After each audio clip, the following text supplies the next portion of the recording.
नमस्कार, मैं जनमुक्ता शिवम गौतम। और जिस तरीके से बॉलीवुड को लेकर ड्रग्स पर सवाल उठाए जा रहे हैं, संसद में सवाल उठते हैं, उन सवालों के ऊपर अमिताभ बच्चन की पत्नी जया बच्चन उर्फ जया बादड़ी एक तरीके का बयान देती है और उन लोगों को टारगेट करती है जो बॉलीवुड के ड्रग कनेक्शन को लेकर, ड्रग माफिया को लेकर, ड्रग पेडलर्स को लेकर सवाल उठा रहे थे। उस कड़ी में अब एक और नया विवाद पैदा करने की कोशिश की है एनडीटीवी नाम के चैनल ने और उसके रिपोर्टर संकेत उपाध्याय ने। दरअसल एक साजिश के तहत एनडीटीवी ने हेमा मालिनी, जो कि भारतीय जनता पार्टी की सांसद हैं और पूर्व अदाकारा हैं, उनसे एक इंटरव्यू में सवाल पूछा कि क्या ये जो विवाद इसमें चल रहा है उस पर आपका क्या कहना है। तो हेमा मालिनी ने जो जवाब दिया, उस जवाब को तोड़ मरोड़ कर पेश करने की कोशिश की एनडीटीवी ने। और उसके बाद में उस एनडीटीवी के इस छोटे से इंटरव्यू को आधार बनाकर तमाम जो लाल हरे चैनल थे उन्होंने ये दिखाने की कोशिश की कि जया बच्चन के समर्थन में आ गई हैं हेमा मालिनी। जबकि हेमा मालिनी ने वास्तव में जो कहा है ये वही बात है जो कंगना रनौत कह रही हैं या फिर रवि किशन ने संसद में कही थी या विवेक अग्निहोत्री जैसे लोग और राजू श्रीवास्तव जैसे लोग कहते हुए नजर आ रहे हैं। हेमा मालिनी ने कहा कि जैसे हर इंडस्ट्री में अच्छे और बुरे लोग होते हैं, उसी तरीके से बॉलीवुड के अंदर भी ऐसे लोग हैं जिनको लेकर आप मना नहीं कर सकते, लेकिन पूरा का पूरा बॉलीवुड गलत नहीं है। और यही बात रवि किशन ने भी कही थी। उन्होंने भी यही कहा था कि मैं पूरे बॉलीवुड को गलत नहीं बता रहा हूँ, लेकिन जो गलत हैं उनकी सफाई की जरूरत है। और यही बात हेमा मालिनी ने भी दोहराई है। लेकिन बातों का बतंगड़ कैसे बनाया जाता है ये अगर आपको देखना है तो दो चैनल देख लीजिए, एनडीटीवी और आज तक। एनडीटीवी का पत्रकार रवीश कुमार जिस तरीके से किसी भी बात का मीनिंग बदल देता है, किसी भी तथ्य को कुतर्क में बदल देता है, किसी भी बात को बड़ा चढ़ाकर इतना ज़्यादा भयावह बना देता है कि लोगों को डर लगने लगता है, उसी तरीके से संकेत उपाध्याय ने ये चाल चली। और अब हेमा मालिनी को ये दिखाने की कोशिश की गई है कि हेमा मालिनी जया बच्चन का समर्थन कर रही है, जबकि रवि किशन भी भारतीय जनता पार्टी के ही सांसद हैं। लेकिन हकीकत यह है कि चाहे जया बच्चन हो या एनडीटीवी जैसे लोग हों या दूसरे रिया चक्रवर्ती का समर्थन करने वाले लोग हों, इनकी पूरी की पूरी थ्योरी, पूरा का पूरा साजिश अब दुनिया के सामने आ चुकी है। और उसी कड़ी में कंगना रनौत ने जया बच्चन को फिर से जवाब दिया है और ये कहा है कि जया जी, आप किस थाली की बात कर रहे हैं? आपने मुझे कोई थाली नहीं दी। आप जिस थाली को अपनी झूठन के तौर पर बता रहे हैं जो आपके बच्चों के है, मैंने अपनी थाली खुद बनाई है और मैंने अपना मुकाम अपने दम पर हासिल किया है। यही बात रवि किशन ने भी कही थी। उन्होंने भी यही कहा था कि मैंने कोई थाली नहीं ली है, मैंने अपना जो मुकाम बनाया है मेहनत से बनाया है। और मैं तो भोजपुरी फिल्म इंडस्ट्री में काम करता था, उस इंडस्ट्री को बनाने में मेरा योगदान थोड़ा बहुत रहा है। उसके बाद मैं बॉलीवुड में आया और मैंने किसी का एहसान नहीं लिया है। विवेक अग्निहोत्री ने इस पर एक और तीखी प्रतिक्रिया दी थी और जया बच्चन को आड़े हाथों लिया था। विवेक अग्निहोत्री ने कहा था कि थाली कोई है ही नहीं, आप लोग जिसे थाली समझते हो वो या तो राजाओं के पास है या फिर उनके युवराजों के पास वो चांदी की थाली है। और जो रंक हैं यानी कि जो लोग मेहनत से यहाँ पर आते हैं उनके पास तो थाली है ही नहीं। इसलिए अब थाली को छेद करने की नहीं बल्कि थाली को बदलने की जरूरत है। यानी कि बॉलीवुड में जो एक नेपोटिज्म जैसा एक भाई भतीजावाद चलता है उसको बदलने की जरूरत है।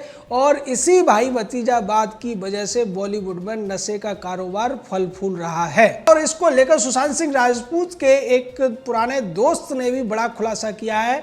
युवराज नाम के इस अभिनेता का कहना है कि बॉलीवुड में जो तमाम नामचीन कलाकार हैं, ए लिस्ट के 10-15 जो बड़े बड़े कलाकार हैं उनमें नाम तो हालांकि उन्होंने नहीं लिया, लेकिन बगैर नाम लिए उन्होंने सारा खुलासा कर दिया। और युवराज ने यह कहा कि अक्षय कुमार को छोड़कर जितने भी बड़े जो अभिनेता हैं वो सभी के सभी कोकीन के आदी हैं। इस पर जब पत्रकार ने यह पूछा कि आप नाम लीजिए, उन्होंने कहा नाम लेने की अब जरूरत नहीं है, आप समझ लीजिए, क्योंकि अगर मैं नाम लूँगा तो ये लोग व्यक्तिगत तौर पर मेरे ऊपर केस कर देंगे। और साथ ही साथ बताया कि इस पूरे धंधे में कैमरामैन से लेकर डायरेक्टर प्रोड्यूसर तक शामिल होते हैं। बड़ी बड़ी जो पार्टियां होती हैं उनमें कोकीन सबसे ज़्यादा इस्तेमाल किया जाता है और सिगरेट के तौर पर वहाँ पर वीड लिया जाता है, यानी कि जो गांजे की सिगरेट होती है उसको पीने का काम होता है, बजाय जो दूसरी सिगरेट होती है उनको। उन्होंने कहा कि ये आम चलन है, एक्टर हो या एक्ट्रेस ये सभी पार्टियों में इसका सेवन करते हैं। और दूसरी जो घातक एसिड हो, एमडीडीए, जिस तरीके की दूसरी ड्रग्स है उनका इस्तेमाल भी खूब होता है, लेकिन कोकीन तो बहुत ही आम है। और ये बड़ा खुलासा करके उन्होंने पूरी की पूरी पोल खोल दी है, जिस बात को छुपाने की कोशिश जया बच्चन कर रही थी। जया बच्चन इससे क्यों कर रही थी, इसको लेकर अब सवाल उठने लगे हैं। और जिस तरीके से मसरत नाम का जो पाकिस्तानी एक इवेंट मैनेजर या माफिया है, उसके साथ पहले अनिल कपूर के फोटो आए थे सामने, और अब उसके साथ में अमिताभ बच्चन, जया बच्चन और उसके बेटा बहू के भी फोटो सामने आ रहे हैं। इससे पता चल रहा है कि ये जो ड्रग माफिया है उसके कुछ ऐसे संबंध हैं जया बच्चन जिनको बचाने की कोशिश कर रही है, या फिर जया बच्चन को इस बात के लिए बड़ी सुपारी मिली है कि वो शिवसेना की गिरती हुई शाख को बचाने के लिए बॉलीवुड के उन नशेड़ी गंजेड़ी भंगेड़ियों की शाख को बचाने के लिए संसद में जाकर ऐसा बयान दे और टारगेट करे उन लोगों को जो इस पर सवाल उठा रहे हैं। ऐसा लगता है कि बॉलीवुड अब महाभारत के कौरव पांडवों की तरह दो खेमों में बट गया है। पांडवों के तौर पर इसमें कुछ अच्छे लोग हैं जिनकी गिनती उंगलियों पर गिनने लायक है, जबकि ऐसे लोगों की तादाद बहुत है जो कौरवों के तौर पर इन ड्रगिस्ट, गंजेड़ी, नशेड़ी, भंगेड़ी और अफीमची लोगों को बचाने की कोशिश कर रहे हैं और इस पूरे के पूरे काले कारोबार पर पर्दा डालने की कोशिश कर रहे हैं।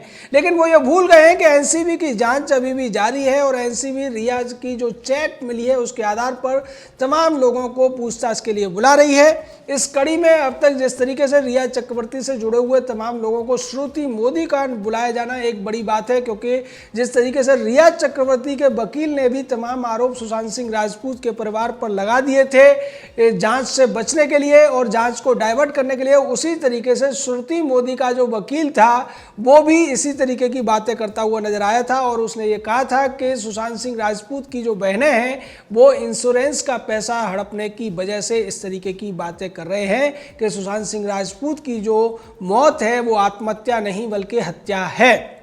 और इसके पीछे श्रुति मोदी के वकील ने यह दावा किया था कि चूंकि आत्महत्या के मामले में इंश्योरेंस का पैसा परिवार को नहीं मिलता है, इसलिए परिवार ये सब साबित करना चाहता है। और इसी कड़ी में इवेंट मैनेजर जया शाह को भी बुलाया गया, लेकिन इन लोगों का भाग्य अच्छा था कि आज एनसीबी के एक अधिकारी को कोरोना पॉजिटिव पाया गया, जिसकी वजह से जाँच को कुछ देर के लिए रोक दिया गया और अब इनसे अगले दिन जाँच होगी जब एनसीबी के बाकी अधिकारियों के कोरोना टेस्ट हो जाएंगे तो।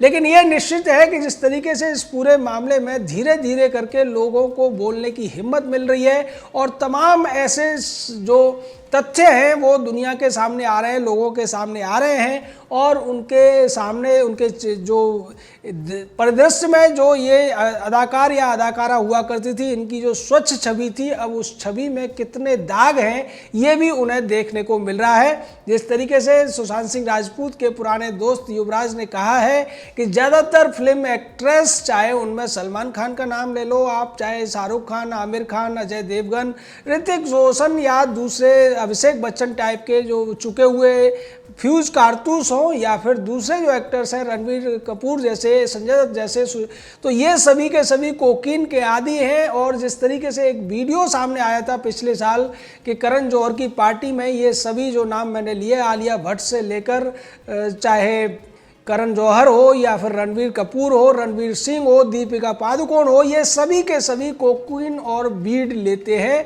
और इस कड़ी में एक और बयान आया है पूजा भट्ट का, वो बेहद शर्मनाक है। पूजा भट्ट ये कहती हुई नजर आ रही है, या दूसरे शब्दों में कहें तो वो इन नशेड़ियों, गजेड़ियों, अफीमचियों का बचाव करती हुई नजर आ रही है। वो ये कहती है कि आपको ये भी देखना चाहिए कि जो लोग अपने एकांकीपन को दूर करने के लिए, अपने दिमागी परेशानी दूर करने के लिए अगर ड्रग्स का इस्तेमाल करते हैं तो उनको भी उनके सुधार की जरूरत है। उनका भी सोचा जाना चाहिए कि वो क्यों और किन परिस्थितियों में ड्रग्स का इस्तेमाल करते हैं। यानी एक तरफ जया बच्चन है जो ये कहती है कि ड्रग्स का इस्तेमाल नहीं होता है, दूसरी तरफ महेश भट्ट जो कि बहुत बड़ा कोकीन का ड्रगिस्ट है, ड्रग एडिक्ट है। कोकीन को लेकर महेश भट्ट का प्यार सबको पता है, और जिस तरीके से परवीन बॉबी की मौत हुई थी उसमें भी ये सामने आया था कि महेश भट्ट का परवीन बॉबी के साथ में संबंध था, जिससे वो डिप्रेशन में चली गई थी। और वहाँ चूंकि उस समय सोशल मीडिया इतना ज़्यादा पावरफुल नहीं था, इसलिए वो मामला दबा दिया गया। अब श्रीदेवी की जो आत्महत्या का मामला सामने आया था वो भी वास्तव में एक हत्या थी, इसको लेकर सवाल उठे थे, लेकिन उस समय कोई भी बड़ा चैनल उसके सपोर्ट में नहीं था। कोई भी बड़ा चैनल आज रिपब्लिक की तरह उस मुहिम को नहीं चला रहा था, या कंगना रनावत और रवि किशन जैसे लोग सामने नहीं आए थे, जिसकी वजह से श्रीदेवी की मौत को आसानी से आत्महत्या घोषित कर दिया गया था।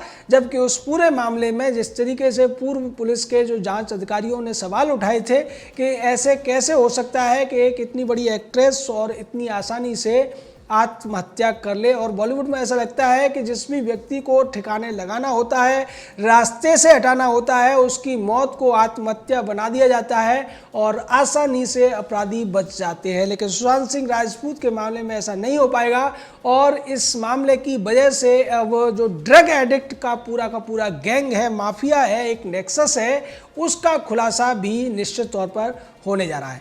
जय हिंद, जय भारत।